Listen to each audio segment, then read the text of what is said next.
নমস্কার বন্ধুরা, আর জি কুকিং চ্যানেলে আপনাদের সবাইকে স্বাগত।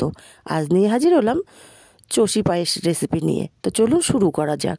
আমি গ্যাসে কড়াই বসিয়ে দিয়েছি আর নিয়ে নিচ্ছি একটা কাপ। আমি এই কাপ মেপে 2 কাপ চালের গুঁড়ি মেপে নিয়েছি। এখন এই কাপ মেপে 2 কাপ জল আমি দিয়ে দেব কড়াইতে। দিয়ে দেব স্বাদ মতো লবণ। নেড়ে চেড়ে জলটা ফুটিয়ে নেব।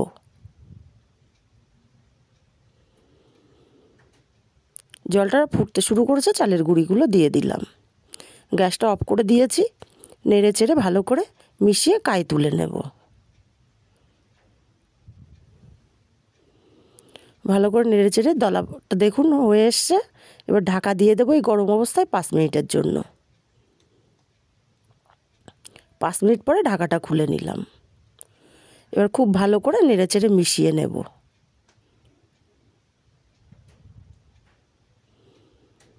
মিশিয়ে আমি নামিয়ে নেব।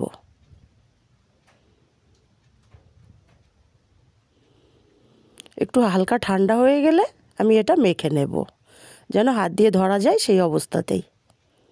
আবার খুব বেশি ঠান্ডা করা যাবে না, তাহলে শক্ত হয়ে যাবে ডোটা, মাখতে সুবিধা হবে না।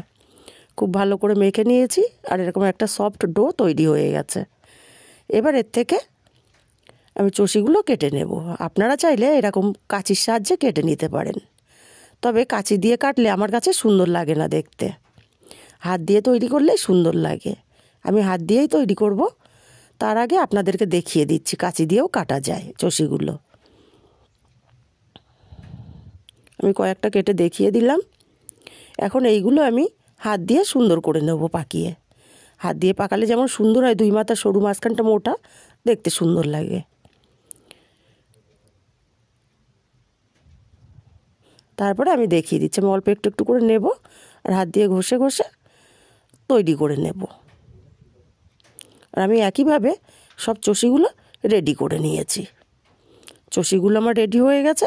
এবার সোজা গ্যাসে চলে যাব। গ্যাসে কড়াই বসিয়ে দিয়েছি। দিয়ে দিচ্ছি অল্প একটু জল, 2 টেবিল চামচ পরিমাণে। এখানে আমি 5 চামচ চিনি দিচ্ছি। একটা ক্যারামেল তৈরি করে নেব।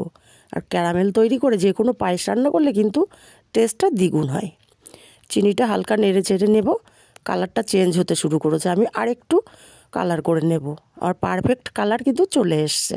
এর চেয়ে বেশি আমি কালার করব না, তাহলে পায়েসটা তেতো হয়ে যাবে। আমি এখানে 1.5 লিটার দুধ দিয়ে দিচ্ছি। আর দুধটা কিন্তু আমার কাঁচাই আছে।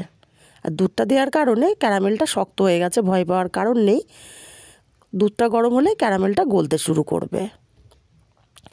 এই পর্যায়ে আমি একটা তেজপাতা ছিঁড়ে দিয়ে দিলাম আর দিয়ে দিচ্ছি 2টো মুখ ফাটানো এলাচ। দারুণ একটা গন্ধ বেরোয় এলাচ আর তেজপাতা দেওয়ার কারণে। দুধটা আমার ফুটতে শুরু করেছে। আমি দুধটা কিন্তু গাঢ় করব না, 1-2 মিনিট ফুটিয়ে নেব।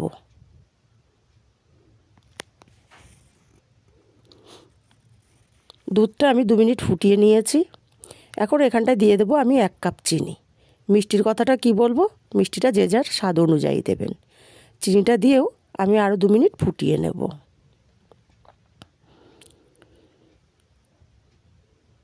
চিনিটা দিয়ে আমি 2 মিনিট ফুটিয়ে নিয়েছি। এখন চষিগুলো দিয়ে দেবো। আর এই পর্যায়ে কিন্তু চষিগুলো একটু দলা পাকিয়ে গেছে, ভয় পাওয়ার কারণ নেই। আমি অল্প অল্প করে দেবো আর দুধটা নেড়ে দেবো। একসাথে সব দেওয়া যাবে না, একসাথে সব দিলে দলা পাকিয়ে যেতে পারে আর দুধের টেম্পারেচারটা কমে যাবে, তাহলে চষিগুলো ভেঙে যাওয়ার ভয় থাকে। অল্প অল্প করে দেব আর নেড়ে দেব। দুধটা ফুটতেই থাকবে হাই ফ্লেমে। আমি চষিগুলো 4-5 বারে দিয়ে শেষ করব।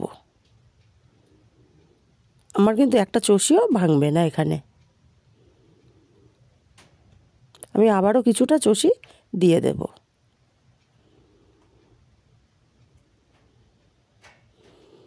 দেওয়ার সময় যদিও জোড়া লেগে থাকলেও গরম দুধে পড়লে কিন্তু সবগুলো জোড়া খুলে যাবে। আবারও কিছুটা চষি আমি দিয়ে দিচ্ছি। আবারও দুধটা নেড়ে দেব।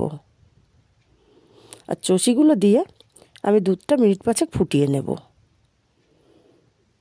আমার এই চষিগুলো দেওয়াই লাস্ট হলো। আমি 5 বারে চষিগুলো দিলাম।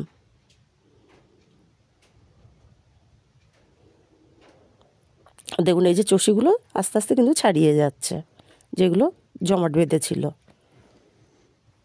দিয়ে দিচ্ছি স্বাদ মতো লবণ। মিষ্টি জিনিসে একটু লবণ দিলে টেস্টটা কিন্তু দ্বিগুণ বেড়ে যায়। আর যারা মিষ্টি জিনিসে লবণ পছন্দ করেন না তারা দেবেন না। আমি মিনিট 5 ফুটিয়ে নিয়েছি, দুধটা কিন্তু অনেকটাই গাঢ় হয়ে গেছে। আমি আরও 3 মিনিট ফুটিয়ে নিয়েছি, এর চেয়ে বেশি কিন্তু আমি ফোটাবো না, দুধটা অনেকটাই গাঢ় হয়ে গেছে। আমি নেড়ে চেড়ে নামিয়ে নেব। আর তৈরি হয়ে গেল আমার দারুণ স্বাদের চষির পায়েস রেসিপি। ভালো লাগলে লাইক, শেয়ার, কমেন্ট করতে ভুলবেন না। আর আমার রেসিপিগুলো যদি আপনাদের ভালো লাগে তাহলে আমার চ্যানেলটি সাবস্ক্রাইব করে আমার পাশে থাকবেন, আমাকে সাপোর্ট করবেন। আর কাছের আত্মীয় স্বজন, বন্ধু বান্ধবদের কাছে শেয়ার করতে ভুলবেন না।